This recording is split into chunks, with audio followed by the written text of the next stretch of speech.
எங்களை சரணடைய வைக்க முயல்வது தோல்வியே தரும். ஈரான் அதிபர் திட்டவட்டம். மேற்காசியாவில் பதற்றம் நீடிக்கும் நிலையில் ஈரான் அரசு மீது பலத்தை பிரயோகிக்கும் எந்த ஒரு முயற்சியும் இறுதியில் தோல்வியடையும் என அந்த நாட்டின் அதிபர் திட்டவட்டமாக தெரிவித்துள்ளார். இஸ்லாமாபாத்தில் முதல் சுற்று பேச்சுவார்த்தை முட்டுக்கட்டையில் முடிந்ததை தொடர்ந்து அமெரிக்காவுக்கும் ஈரானுக்கும் இடையே இரண்டாவது சுற்று பேச்சுவார்த்தை விரைவில் நடைபெற வாய்ப்புள்ளதாக தகவல்கள் வெளியாகியுள்ளன. அதே நேரத்தில் கடந்த 2 நாட்களாக ஹர்முஸ் ஜலசந்தியை அமெரிக்க படைகள் முற்றுகையிட்டு வருகின்றன. இந்த சூழலில் ஈரான் அரசு ஊடகமான ISNA-வில் அந்த அதிபர் வெளியிட்டுள்ள அறிக்கையில், நாங்கள் ஆக்கப்பூர்வமான பேச்சுவார்த்தையை வலியுறுத்துகிறோம், ஆனால் சரணடைய நிர்பந்தத்தை ஏற்க மாட்டோம்.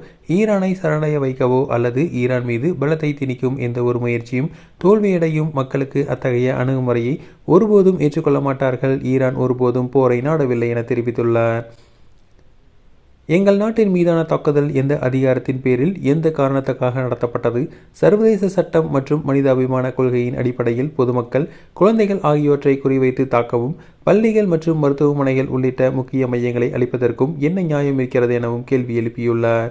கடந்த பிப்ரவரி 28ஆம் தேதி ஈரான் மீது அமெரிக்கா மற்றும் இஸ்ரேல் இணைந்து தாக்குதல் நடத்தின.